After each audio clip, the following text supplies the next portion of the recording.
Hello students, જુઓ અત્યાર સુધી આપણે શું ભણ્યા? ખાસ વાત કરવી છે આપણે અર્ધવાહકો વિશે. અર્ધવાહકની અંદર આપણે પહેલાં શુદ્ધ અર્ધવાહક ભણ્યા, એટલે કે માત્ર સિલિકોન અથવા માત્ર જર્મેનિયમનો સ્ફટિક હોય તો ઓરડાના તાપમાને આપણને કોઈ પ્રવાહ નથી મળતો. પણ જ્યારે આપણે શૂન્ય કેલ્વિન તાપમાને કોઈ પ્રવાહ નથી મળતો, પણ જ્યારે આપણે એને ઓરડાના તાપમાને લઈ જઈએ છીએ ત્યારે બંધ તૂટવાથી ઇલેક્ટ્રોન મુક્ત થાય છે અને એને લીધે આપણને પ્રવાહ મળે છે. કોને કોને લીધે? ઇલેક્ટ્રોન્સ અને હોલ્સ બંનેને લીધે, અને બંનેની સંખ્યા ઘનતા સમાન હોય છે. NE બરાબર NH બરાબર NI. નેક્સ્ટ વાત કરી કે આપણને પ્રવાહ એના દ્વારા શુદ્ધ દ્વારા મળ્યો ખરો, પણ હજી પણ આપણને વધુ પ્રવાહ જોઈએ છે. તો એના માટે આપણે અશુદ્ધ અર્ધવાહક બનાવ્યા, જેના બે પ્રકાર છે, એક N પ્રકારનો અર્ધવાહક અને બીજો P પ્રકારનો અર્ધવાહક. અને એ બનાવવા માટે આપણે શુદ્ધ અર્ધવાહકમાં ડોપિંગ કર્યું, એટલે કે બે પ્રકારની અશુદ્ધિ ઉમેરી. જો પેન્ટાવેલેન્ટ અશુદ્ધિ ઉમેરીએ છે તો એને કારણે સ્ફટિકને વધારાના ઇલેક્ટ્રોન્સ મળે છે, એટલે મુખ્ય વિદ્યુતવહન ઇલેક્ટ્રોનને લીધે થાય છે, એટલે આપણે એને N પ્રકારનો અર્ધવાહક કીધું. અને જો ટ્રાયવેલેન્ટ અશુદ્ધિ ઉમેરીએ છે તો સહસંયોજક બંધમાં ઇલેક્ટ્રોનની ઉણપ સર્જાય છે, જેને આપણે હોલ તરીકે દર્શાવીએ છીએ, અને એના દ્વારા જે અર્ધવાહક તૈયાર થાય એ P પ્રકારનો અર્ધવાહક છે. આ N અને P બંને અર્ધવાહકો વિદ્યુતની દ્રષ્ટિએ તો તટસ્થ જ છે.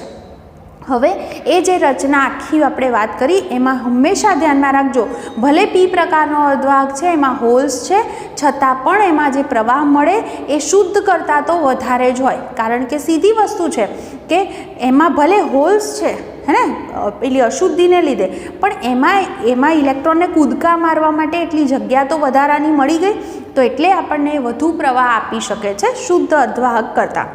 અને કમ્પેર કરીએ N અને Pમાં તો N પ્રકાર દ્વારા આપણને વધુ પ્રવાહ કમ્પેરેટિવલી મળી શકે એવું કહી શકાય. તો હવે આપણી પાસે અર્ધવાહકો N અને P પ્રકારના તૈયાર થઈ ગયા છે. હવે આજે આપણે એના દ્વારા બનતી એક રચના વિશે વાત કરવાના છે, જેનું નામ છે PN જંક્શન, અથવા એને PN જંક્શન ડાયોડ પણ બોલાય છે. ડાય એટલે બે, હે ને, બે દ્વારા બનશે, એક P પ્રકારનો અર્ધવાહક અને બીજો N પ્રકારનો અર્ધવાહક. તમે એવું કરી શકો કે P પ્રકારનો અર્ધવાહક છે એની સાથે N પ્રકારનો અર્ધવાહક, એની પાતળી ચીપ લેવાની હોય, પટ્ટી, તો એ જોડી અને તમે PN જંક્શન તૈયાર કરી શકો છો. અથવા એવું પણ કરી શકાય કે જો તમારી પાસે સ્ફટિક છે, શુદ્ધ અર્ધવાહક છે, તો એના અમુક ભાગની અંદર પેન્ટાવેલેન્ટ અશુદ્ધિ ઉમેરો અને અમુક ભાગની અંદર ટ્રાયવેલેન્ટ અશુદ્ધિ ઉમેરો, તો એના દ્વારા પણ PN જંક્શન તૈયાર કરી શકાય.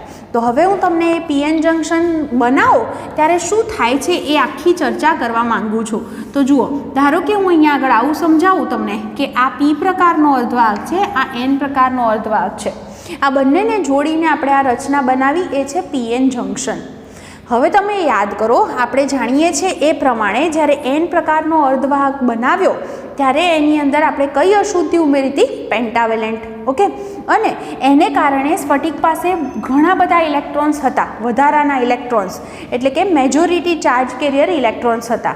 તો એની સામે જ્યારે P પ્રકારનો અર્ધવાહક બનાવીએ છીએ તો એમાં અશુદ્ધિને કારણે શું છે? હોલ્સ છે.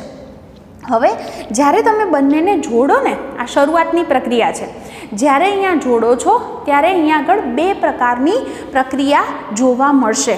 એક છે ડિફ્યુઝન, બરાબર, એને વિસરણ કહેવાય છે, અને બીજું જે છે એ ડ્રિફ્ટ છે. ઓકે, બે પ્રકારની ગતિ જોવા મળશે. શું છે એ હું તમને સમજાવું છું. જુઓ, પહેલું શરૂઆત આવી રીતે વિચારી શકાય કે જ્યારે બંનેને જોડ્યા ત્યારે N વિભાગ પાસે ઇલેક્ટ્રોન્સ વધારે છે અને P વિભાગ પાસે હોલ્સ વધારે છે. એનો અર્થ એવો થયો કે અહીંથી જે ઇલેક્ટ્રોન છે N વિભાગમાંથી ક્યાં જાય? P વિભાગમાં. એટલે ઇલેક્ટ્રોન છે એ ઇલેક્ટ્રોન Nમાંથી Pમાં જશે. એને ઇલેક્ટ્રોન જે છે એનું ડિફ્યુઝન અથવા બીજો શબ્દ મેં શું કીધું? વિસરણ થયું કહેવાય. તો ઇલેક્ટ્રોન અહીંથી અહીંયા જાય તો સામે અહીંયા આગળ શું થાય? અહીંથી બંધવાળો ઇલેક્ટ્રોન અહીંયા જો જાય તો અહીંયાનો હોલ પુરાઈ જાય અને અહીંયા આગળ હોલ રચાય. તો એનો અર્થ એવો થાય કે આ બાજુથી આ બાજુ શું આવ્યું? હોલ. તો આ બાજુ શું થયું? હોલનું ડિફ્યુઝન થયું કહેવાય. તો આવી પ્રક્રિયા શરૂ થઈ કે અહીંથી જે છે એ ઇલેક્ટ્રોન્સ Nમાંથી Pમાં ગયા, તો હોલ્સ ક્યાં જાય છે? Pમાંથી Nમાં જાય છે. જો હું થોડાક અહીંયા આગળ દર્શાવું કે અહીંયા ઇલેક્ટ્રોન્સ હતા અને અહીંયા આગળ શું દર્શાવું છું? હોલ્સ હતા. તો એમનું શું થયું છે? વિસરણ. જંક્શનની નજીક પહેલાં આ પ્રક્રિયા થાય એટલે નજીકવાળા ઇલેક્ટ્રોન જાય ને નજીકવાળા હોલ ભરાય, આવું થાય. તો હવે એવું થયું ને કે એન વિભાગ પાસે આ ઇલેક્ટ્રોન જે હતા એ પેલી આપણી જે અશુદ્ધિ હતી એને લીધે હોય એવું આપણે કહીએ. અશુદ્ધિનો ઇલેક્ટ્રોન જાય તો આ જે, અથવા તો હું આર્સેનિકનું બોલું શબ્દ, ધારો કે અત્યારે, તો ધારો કે અહીંયા આર્સેનિક મેં ઉમેરી અને એન પ્રકારનો અર્ધવાહક બનાવ્યો હતો, તો અહીંથી એનો ઇલેક્ટ્રોન આમાં જાય તો આર્સેનિક પોતે ઇલેક્ટ્રોન આપે છે. આપે એટલે પોતે કેવો વીજભારિત થાય? ધન વીજભારિત થાય. કારણ કે એણે ઇલેક્ટ્રોન આપ્યો, એનો જે ઇલેક્ટ્રોન હતો એ ઇલેક્ટ્રોન અહીંથી છૂટો પડીને ગયો છે. તો એનો મતલબ એમ થયો કે આર્સેનિકના પરમાણુઓ છે એ ધન વીજભારિત થશે, હે ને? અને એ પોતે ત્યાંના ત્યાં સ્થિર જ છે. આ ધન આયનો જે બનશે ને એ ત્યાં સ્થિર હશે, એ ગતિ કરતા નથી. કારણ કે આ ધન વીજભાર ક્યાં ખુલ્લો પડ્યો? તો આર્સેનિકના કેન્દ્ર પર. અને આર્સેનિકનો પરમાણુ તો ભારે હોય, તો આર્સેનિક તો પોતે ગતિ કરીને નથી જવાનો. એનો મતલબ આ ધન વીજભાર જે બને છે અહીંયા આગળ જે ખુલ્લો પડે છે એ શું કહેશો? ક્યાં આગળ કેવો હશે? સ્થિર હશે. તો એની સામે એવું થવાનું કે આ બાજુ જે મેં ટ્રાવેલેન્ટ અશુદ્ધિ ઉમેરી હતી, ધારો કે મેં એલ્યુમિનિયમ ઉમેર્યો હતો, તો એલ્યુમિનિયમ જે હશે એના જે પરમાણુ છે એ ઇલેક્ટ્રોન સ્વીકારે છે. કેમ? કારણ કે એના બંધમાં પેલો હોલ હતો, એ હોલ ભરાય છે. તો હોલ ભરાય છે મતલબ કે એ ઇલેક્ટ્રોન સ્વીકારે છે. તો એના આયનો કેવા બનશે? ઋણ બનશે. તો જુઓ તમે અહીંયા થયું શું? જંક્શનની નજીકના વિસ્તારમાં આ બાજુ ધન આયનો વધતા ગયા અને આ બાજુ ઋણ આયનો વધતા ગયા. કોને કારણે? તો આ ડિફ્યુઝનની પ્રક્રિયાને કારણે. અહીંયા આગળ જે છે આખો આ જે વિભાગ છે એની અંદર અહીંયા આગળ બધું જે છે ઇલેક્ટ્રોન્સ, હોલ્સ બધું આપણે વિચારી શકીએ અહીંયા આગળ. પણ પહેલી પ્રક્રિયા ક્યાં થાય? જંક્શનની નજીકના વિસ્તારમાં થાય. તો આ બાજુ જે છે એ પોતે આ લોકો ઇલેક્ટ્રોન્સ આપે છે, માટે આ કેવા બને છે? ધન આયન. અને આ ઇલેક્ટ્રોન સ્વીકારી અને ઋણ આયન બનતા જાય છે. આ બાજુ ઇલેક્ટ્રોનનું ડિફ્યુઝન થાય છે તો આ બાજુ હોલનું. તો એનો અર્થ એવો થયો કે જંક્શનની નજીક, અને ફરી પાછું બોલું કે એ જે આયનો છે એ ભારે છે, એ સ્થિર છે. કેમ? કારણ કે એ પરમાણુના કેન્દ્ર પર ધન વીજભાર અને આ પરમાણુ પોતે ઋણ વીજભારિત થયો, માટે એ તો પોતે તો ગતિ કરતા નથી. માટે અહીંયા આગળ વિદ્યુતભારો સ્થિર છે. અને તમે જાણો છો કે સ્થિર વિદ્યુતભારો શું ઉત્પન્ન કરે? વિદ્યુત ક્ષેત્ર. વિદ્યુતભારો સ્થિર હોય ત્યારે શું ઉત્પન્ન કરે છે? વિદ્યુત ક્ષેત્ર. અને વિદ્યુત ક્ષેત્ર કઈ દિશામાં હોય? ધનથી ઋણની દિશામાં. તો એનો મતલબ એમ થયો કે જંક્શનની નજીક એનથી પી તરફની દિશામાં શું રચાયું? વિદ્યુત ક્ષેત્ર. તો હવે વિદ્યુત ક્ષેત્ર હોય તો વિદ્યુત ક્ષેત્રને કારણે વિદ્યુતભાર પર બળ લાગે. તમે આ સૂત્ર જાણો છો, F = QE. આના પરથી શું વિચારી શકાય કે જુઓ, પી વિભાગમાં અહીંયા જે પેલા ઇલેક્ટ્રોન્સ હશે એના પર આ ધન છે એ એને ખેંચે, હે ને? વિદ્યુત ક્ષેત્રની વિરુદ્ધ દિશામાં ઇલેક્ટ્રોન હંમેશા ખેંચાય. તો પી વિભાગમાં જે ઇલેક્ટ્રોન્સ હશે એ કઈ બાજુ જશે? એન વિભાગ તરફ. અને એન વિભાગમાં જે હોલ હશે એ પી વિભાગ તરફ જશે. ઉલટું. ખ્યાલ આવે છે? કેમ? કારણ કે હવે વિદ્યુત ક્ષેત્ર હાજર થયું. પહેલાં માત્ર કઈ પ્રક્રિયા થઈ? ડિફ્યુઝનની. કે એન પાસે ઇલેક્ટ્રોન વધારે હતા, પી પાસે હોલ વધારે હતા, એટલે ઇલેક્ટ્રોન એનમાંથી પીમાં ગયા, હોલ પીમાંથી એનમાં આવ્યા. એને ડિફ્યુઝનની પ્રક્રિયા કહેવાય. અને ત્યારે જે પ્રવાહ રચાયો એને ડિફ્યુઝન પ્રવાહ કહેવાય. પહેલો પોઈન્ટ ત્યાં. ડિફ્યુઝન થયું એટલે પહેલાં ડિફ્યુઝન પ્રવાહ હતો, ઓકે? હવે ડિફ્યુઝન થયું તો એને લીધે શું થયું કે અહીંથી ઇલેક્ટ્રોન જવાથી અહીંયા ધન આયનો બન્યા અને આ બાજુ ઇલેક્ટ્રોન સ્વીકારી અને ઋણ આયનો બન્યા. અને એ આયનો સ્થિર છે. સ્થિર છે માટે એમણે શું ઉત્પન્ન કર્યું? હવે વિદ્યુત ક્ષેત્ર. અને એ વિદ્યુત ક્ષેત્રને કારણે હવે જે આ દિશામાં છે એને કારણે હવે જે છે એ ઇલેક્ટ્રોન જે છે એ ઇલેક્ટ્રોન પોતે ઋણ હોય એટલે ધન તરફ આકર્ષાય. એટલે આ બાજુ શું થશે? ઇલેક્ટ્રોન જે છે એ ઇલેક્ટ્રોન ગતિ કરશે, એને ઇલેક્ટ્રોનની ડ્રિફ્ટ ગતિ કહેવાય. ઇલેક્ટ્રોન ધન તરફ આકર્ષાય, હે ને? તો એને ઇલેક્ટ્રોનની કેવી ગતિ કહેવાય? ડ્રિફ્ટ ગતિ. તો સામે જે છે એ હોલ પણ આ બાજુ જશે. હોલ પોતે ધન હોય એટલે ઋણ તરફ જાય, એટલે હોલનું શું થયું છે? અહીંયા આગળ ડ્રિફ્ટ ગતિ થાય છે. તો હવે આપણને બીજો પણ પ્રવાહ મળ્યો. કયો પ્રવાહ? ડ્રિફ્ટ પ્રવાહ. તો અહીંયા આગળ શું ચાલ્યા કરશે? જુઓ, પહેલાં ડિફ્યુઝન પ્રવાહ વધારે છે એટલે કે અહીંયા આગળથી એવું થાય છે કે ઇલેક્ટ્રોન્સ વધારે છે એટલે આમ જાય છે, પણ ઇલેક્ટ્રોન આમ ગયા એને લીધે અહીંયા ધન આયનો વધી ગયા અને વિદ્યુત ક્ષેત્ર ધીરે ધીરે પ્રબળ બનતું જાય. જેમ જેમ ધન વધે એમ. તો વિદ્યુત ક્ષેત્ર પહેલાં ઓછું હોય એટલે ઇલેક્ટ્રોન અહીં આવે, એ ઓછા હોય, એટલે બંને એક સાથે ચાલે. જુઓ, અહીંથી ડિફ્યુઝનને લીધે ઇલેક્ટ્રોન આમ જાય, ઓકે, તો ઇલેક્ટ્રોન આમ જાય એટલે આ બાજુ ધન આયનો બને. આ ધન આયનોને લીધે અહીંવાળા ઇલેક્ટ્રોન આકર્ષાય એટલે એ ઇલેક્ટ્રોન આમ જાય, તો ઇલેક્ટ્રોનની પરસ્પર વિરુદ્ધ દિશામાં ગતિ થઈ. એવું જ હોલ માટે પણ શરૂઆતમાં જે છે ડિફ્યુઝન પ્રવાહ વધારે છે. કેમ? કારણ કે વિદ્યુત ક્ષેત્ર નબળું છે. પણ જેમ જેમ અહીંવાળા ઇલેક્ટ્રોન આમ જશે એમ અહીંયા આગળ ધન આયનો વધશે, એમ વિદ્યુત ક્ષેત્ર પ્રબળ બનતું જશે. વિદ્યુત ક્ષેત્ર જેમ પ્રબળ બને એમ ડ્રિફ્ટ, જે ઇલેક્ટ્રોન ડ્રિફ્ટ થઈને અહીં આવે છે તો ઇલેક્ટ્રોનનો ડ્રિફ્ટ પ્રવાહ પણ વધે. તો એક સમય એવો આવી જશે જેટલો ડિફ્યુઝન પ્રવાહ છે એટલો જ ડ્રિફ્ટ પ્રવાહ છે. જુઓ ને, ઇલેક્ટ્રોનની ગતિ પરસ્પર વિરુદ્ધ દિશામાં થાય છે. ડિફ્યુઝનને લીધે અહીંથી આમ જાય છે ઇલેક્ટ્રોન, અને એને લીધે વિદ્યુત ક્ષેત્ર બને છે. વિદ્યુત ક્ષેત્ર બને એટલે ઇલેક્ટ્રોનની ડ્રિફ્ટ ગતિ થાય એટલે ઇલેક્ટ્રોન આમ આવે છે. તો આવું ચાલ્યા કરે. ક્યાં સુધી ચાલ્યા કરે? કે જ્યાં સુધી બંને પ્રવાહ સરખા ન થઈ જાય, હે ને. એટલે કે એવું પણ બોલી શકો કે વિદ્યુત ક્ષેત્ર એક સમય આવશે એટલું પ્રબળ થઈ જશે કે હવે જે છે એ કોઈ ઇલેક્ટ્રોન અહીંથી આમ જઈ શકશે નહીં. ત્યારે આખી જે પ્રક્રિયા છે એ અટકી જશે. તો જ્યારે આપણે બજારમાંથી આવો ડાયોડ ખરીદીને લાવીએ ત્યારે એની અંદર કંઈક આવી સ્થિતિ તમને જોવા મળે કે આ પી પ્રકારનો અને આ એન વિભાગ હોય તો અહીંયા જંક્શનની નજીક જે હોય એ બધા કેવા આયનો હશે? ઋણ. તો આ બાજુ કેવા આયનો હશે? ધન આયનો હશે.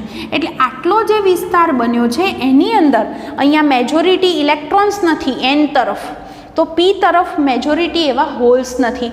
તો આટલો જે વિસ્તાર બન્યો છે એને આપણે સ્પેસ ચાર્જ તરીકે ઓળખીએ છીએ, અથવા તો બીજું બોલાય છે એને ડેપ્લેશન સ્તર અથવા તો ડેપ્લેશન વિસ્તાર તરીકે આપણે એને ઓળખીએ છીએ, જેની જે જાડાઈ છે એ માઇક્રોમીટરના ક્રમની હોય. ઓકે, એટલે જ્યારે બજારમાંથી આપણે ડાયોડ ખરીદીને લાવીએ તો એની અંદર આવું હોય જ, કારણ કે જ્યારે ડાયોડ બને છે ત્યારે આ બધી પ્રક્રિયા થઈ ગઈ. પ્રક્રિયા થયા પછી ડાયોડ તૈયાર થાય ત્યારે તમને આવું જોવા મળે કે પી વિભાગ છે, એન વિભાગ છે, વચ્ચે શું છે? આવું ડેપ્લેશન સ્તર. ઓકે, ડેપ્લેશન સ્તરમાં અહીંયા આગળ જંક્શનની નજીક આ બાજુ એન વિભાગમાં ઇલેક્ટ્રોન્સ નથી હોતા, તો પી વિભાગની અંદર હોલ્સ નથી હોતા. એવો જે વિસ્તાર છે એને ડેપ્લેશન સ્તર તરીકે ઓળખવામાં આવે છે. ઓકે, અને અહીંયા આગળથી આપણે કહીએ તો જોઈ શકો છો આ બાજુ ધન સ્થિતિમાન છે તો આ બાજુ ઋણ સ્થિતિમાન છે. એટલે બે છેડા વચ્ચે સ્થિતિમાનનો શું થયો છે? તફાવત ઉત્પન્ન થયો છે. એને જો હું ગ્રાફમાં દર્શાવું તો આવું વિચારી શકાય. જુઓ, અહીંયા આગળ જે છે આપણે કહીએ આ બાજુ ધન સ્થિતિમાન છે એટલે ધનને હું આવી રીતે દર્શાવું, જંક્શન આગળ કશું જ નથી એટલે જંક્શન પર સ્થિતિમાન 0 છે, અને આ બાજુ ઋણ સ્થિતિમાન છે એટલે ગ્રાફમાં એ નીચે બતાવાય. તો બે છેડા વચ્ચે આટલો શું છે? સ્થિતિમાનનો તફાવત, જેને આપણે પોટેન્શિયલ બેરિયર તરીકે પણ ઓળખીએ છીએ. બેરિયર, કૂવો. એટલે તમે એવું વિચારી શકો કે ઇલેક્ટ્રોનને આ કૂવો પાર કરવો હોય તો ઉર્જા જોઈએ. કઈ ઉર્જા? ગતિ ઉર્જા.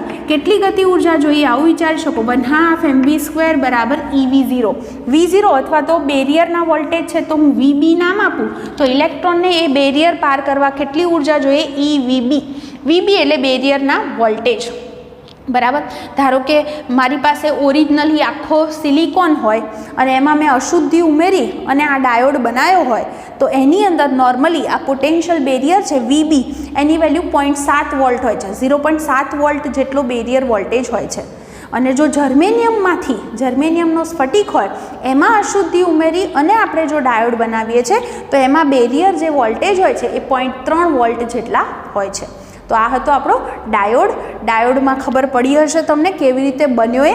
પછી આપણે પછી એના કઈ રીતે બેટરી જોડો તો શું થાય, પછી એનો ઉપયોગ ક્યાં કરશું એ પછી ભણીશું. પણ મેઇન PN ડાયોડમાં શું થાય છે તમે સમજી ગયા હશો. હું હજી રિપીટ કરું છું. પહેલાં મેં શું કર્યું, કાં તો હું આવું કરી શકું, સિલિકોનની ચીપ લઉં અથવા જર્મેનિયમની, એની અંદર ડોપિંગ કરું પેન્ટાવેલેન્ટ અને ટ્રાયવેલેન્ટ, તો એના દ્વારા ડાયોડ બની શકે. પહેલાં શું પ્રક્રિયા થશે? એન વિભાગ પાસે ઇલેક્ટ્રોન્સ વધારે છે, પી વિભાગમાં હોલ્સ વધારે છે, એટલે ઇલેક્ટ્રોન એનમાંથી પીમાં જાય અને હોલ પીમાંથી એનમાં આવે. એ પ્રક્રિયાને ડિફ્યુઝન થયું કહેવાય. એટલે ઇલેક્ટ્રોનનું એનથી પી અને હોલનું પીથી એન ડિફ્યુઝન થાય છે, એટલે કે ડિફ્યુઝન પ્રવાહ રચાય છે. આવું થયું માટે શું થાય છે કે n વિભાગમાંથી ઇલેક્ટ્રોન ગયા એટલે અહીંયા જે છે એ ધન આયનો બન્યા, તો p વિભાગ છે એ ઇલેક્ટ્રોન સ્વીકારે છે એટલે ત્યાં ઋણ આયનો બને છે અને એ પોતે સ્થિર છે કારણ કે કેન્દ્ર પર આ વીજભાર ખુલ્લો પડ્યો છે માટે. તો અહીંયા આગળ કહી શકો કે અહીંયા ધનથી ઋણની દિશામાં વિદ્યુત ક્ષેત્ર રચાય છે. વિદ્યુત ક્ષેત્રને કારણે ઇલેક્ટ્રોન પર બળ લાગે એટલે ઇલેક્ટ્રોન છે એ પોતે ધન તરફ આકર્ષાય એટલે ઇલેક્ટ્રોન પીમાંથી એનમાં એની કેવી ગતિ થશે? ડ્રિફ્ટ. વિદ્યુત ક્ષેત્રને લીધે થાય છે ગતિ એટલે એની ડ્રિફ્ટ ગતિ કહેવાય. તો ઇલેક્ટ્રોન જે છે એની ડ્રિફ્ટ ગતિ થશે પીમાંથી એનમાં, તો હોલની જે છે એ ડ્રિફ્ટ ગતિ ક્યાં થાય છે? એનમાંથી પીમાં. તો અહીંયા આગળ ડ્રિફ્ટ પ્રવાહ રચાયો, તો બે પ્રવાહ મળે છે, બંને પરસ્પર વિરુદ્ધ દિશામાં છે. શરૂઆતમાં ડિફ્યુઝન પ્રવાહ વધારે છે, બરાબર, પછી ધીમે ધીમે જેમ જેમ વિદ્યુત ક્ષેત્ર પ્રબળ બનતું જાય છે એમ ડ્રિફ્ટ પ્રવાહ પણ વધતો જાય છે. એક સમય એવો આવી જાય છે કે બંને પ્રવાહ સરખા છે, ત્યારે હવે કોઈ પણ પ્રકારની ગતિ થતી નથી, વિદ્યુત ભારોની ગતિ અટકી જાય છે. જ્યારે વિદ્યુત ભારની ગતિ અટકી જાય ત્યારે તમને આવી સ્થિતિ જોવા મળશે. જંક્શનની નજીક n વિભાગમાં ધન આયનો તો p વિભાગમાં ઋણ આયનો જમા થયેલા હશે અને અહીંયા આગળ કોઈ મેજોરિટી ચાર્જ કેરિયર હાજર નથી કારણ કે જતા રહ્યા એટલે ખાલી થઈ ગયા છે. તો આટલો જે વિસ્તાર બન્યો એને ડેપ્લેશન સ્તર કહેવાય અથવા સ્પેસ ચાર્જ વિસ્તાર કહેવાય છે. આ ધન સ્પેસ ચાર્જ ને આ ઋણ સ્પેસ ચાર્જ કહેવાય. એટલે કે બે આ જે ડેપ્લેશન સ્તર બનશે નોર્મલી માઇક્રોમીટરના ક્રમની જાડાઈનું હોય, લગભગ હું કહું તો 0.5 માઇક્રોમીટર જાડાઈનું આ સ્તર બનતું હોય છે. હવે એની અંદર બે છેડા વચ્ચે સ્થિતિમાનનો તફાવત છે. અહીંયા ધન સ્થિતિમાન છે તો આ બાજુ ઋણ સ્થિતિમાન છે, તો બે છેડા વચ્ચે સ્થિતિમાનનો તફાવત છે એને ડેપ્લેશન બેરિયર કહેવાય, બરાબર. અને એને આપણે ઊંચાઈના સંદર્ભમાં દોરવું હોય તો આવી રીતે દોરી શકાય. હવે કોઈ ઇલેક્ટ્રોનને એક વિભાગમાંથી બીજા વિભાગમાં જવું હોય તો બેરિયર પાર કરવું પડે અને એના માટે એને ઉર્જા જોઈએ. કેટલી ઉર્જા જોઈએ? 1/2 mv² બરાબર EVB. આટલી ઉર્જા આપો તો એ ઇલેક્ટ્રોન જે છે એટલી ગતિ ઉર્જા આપવાથી બેરિયરને પાર કરી શકે છે અને એ ઉર્જા આપવા માટે આપણે એની સાથે બેટરી જોડવી પડે, જે નેક્સ્ટ લેક્ચરમાં જોડીશું. પણ બેઝિક શું છે ડાયોડ એ તમને સમજાઈ ગયું હશે. બીજી એક વસ્તુ મારે જોડે જોડે કહી દેવી છે તમને અહીંયા આગળ કે તમે કેટલી અશુદ્ધિ ઉમેરી છે ને એના ઉપર હંમેશા ડેપ્લેશન સ્તર જે બનશે ને એની જે જાડાઈ હોય એ અશુદ્ધિના પ્રમાણ પર આધાર રાખે. હું મારી રીતે થોડુંક રફલી સમજાવું છું, બરાબર. તો એને થોડુંક આવું વિચારજો, એક વસ્તુ ઇમેજિન કરીને આપણે આવું વિચારી શકીએ. જુઓ, પહેલાં આપણે એવું કરીએ છીએ કે અશુદ્ધિ છે એ અશુદ્ધિનું પ્રમાણ વધુ રાખીએ છીએ. અશુદ્ધિ વધારે હોય એટલે અશુદ્ધિના પરમાણુ આમ નજીક નજીક નજીક ગોઠવાયેલા હશે, આવું થાય, આવું આપણે વિચારીએ. ઓકે, તો જુઓ, જ્યારે અહીંયા આગળ એવું થશે ઇલેક્ટ્રોન જશે તો આ ધન બને આ ઋણ બને, ધન ઋણ આવી પ્રક્રિયા થઈ. તો ધારો કે આટલા જે છે એ વિદ્યુત ભારો થયા ત્યારે એવું થયું કે વિદ્યુત ક્ષેત્ર પ્રબળ થઈ ગયું અને ડિફ્યુઝનની પ્રક્રિયા અટકી ગઈ, તો આટલું ડેપ્લેશન સ્તર બન્યું. ઓકે, તો ડેપ્લેશન સ્તર આટલું બનશે. એની કમ્પેરમાં જો અશુદ્ધિનું પ્રમાણ હું ઓછું રાખું છું, અશુદ્ધિ કેવી રાખી છે? ઓછી હોય તો આમ છૂટી હોય, બરાબર. સ્ફટિકની અંદર એક જગ્યાએ ઢગલો તો હોય નહીં, તો એવું થાય કે આ પોતે ધન બન્યો, આ લઈને ઋણ બન્યો, આ ધન ઋણ આવી પ્રક્રિયા ચાલે. હવે વિદ્યુત ક્ષેત્ર પ્રબળ બને કારણ કે સંખ્યા ઓછી હોય ત્યાં સુધી તો વિદ્યુત ક્ષેત્ર પ્રબળ બનશે નહીં ને પ્રક્રિયા અટકવાની નથી. તો હવે ડેપ્લેશન સ્તર આટલું બન્યું. તો જુઓ ને, કમ્પેરિઝન કરો, અશુદ્ધિ વધારે છે તો ડેપ્લેશન સ્તરની પહોળાઈ ઓછી છે અને અહીંયા ડેપ્લેશન સ્તરની પહોળાઈ કેવી છે? વધારે. વિદ્યુત ક્ષેત્રની વાત કરું તો વિદ્યુત ક્ષેત્ર E બરાબર V/D. જો ડેપ્લેશન સ્તરની પહોળાઈ ઓછી તો વિદ્યુત ક્ષેત્ર પ્રબળ છે એમ કહેવાય, વ્યસ્ત. E બરાબર V/D સૂત્ર મુજબ. અને આની અંદર ડેપ્લેશન સ્તરની પહોળાઈ વધારે છે તો વિદ્યુત ક્ષેત્ર વ્યસ્ત છે એટલે કેવું થશે? નબળું હશે આની અંદર કમ્પેરેટિવલી. બેની કમ્પેરિઝન કરો તો આ એક પોઈન્ટ પણ ધ્યાનમાં રાખવા જેવો છે કે કઈ રીતે અશુદ્ધિના પ્રમાણ પર ડેપ્લેશન સ્તરની પહોળાઈ જે છે એ આધાર રાખે છે. ઓકે, તમને આ બધું સમજાઈ ગયું હશે. હવે આપણી ટેક્સ્ટબુકની અંદર ઉદાહરણ છે 14.3, તો એ સમજી લઈએ. જેમાં કે છે, શું આપણે P પ્રકારના અર્ધવાહક ચોસલાને ભૌતિક રીતે બીજા N પ્રકારના અર્ધવાહક સાથે જોડી અને P પીએન જંક્શન બનાવી શકીએ? જુઓ, એટલે ખાલી શું કરવાનું, એક એન અર્ધવાહક લેવાનો, એક પી લેવાનો, ખાલી આમ મૂકી દો તો ડાયોડ બને? ના બને. એનું કારણ છે કે જે પરમાણુ પી અને એન છે તો પરમાણુ એકબીજા સાથે જોડાવા જોઈએ ને, તો એ પરમાણવીય અંતર હોય એ અંતરની સરખામણીમાં તમે ભલે ને બે સપાટી રાખી હોય છતાં પણ એ અંતર જે હોય એ ખૂબ જ વધારે હોય, બરાબર, પરમાણુ જોડાય એમની વચ્ચેના અંતર કરતાં. એટલે એની અંદર આવી કોઈ પ્રક્રિયા શક્ય બને નહીં. માટે ખાલી ભૌતિક રીતે મૂકી દો તો ક્યારેય પણ ડાયોડ બની જતો નથી. તો ડાયોડ ટોપિક આજે જે ભણ્યા છીએ સરસ રીતે વાંચી અને એને તૈયાર કરી લેજો.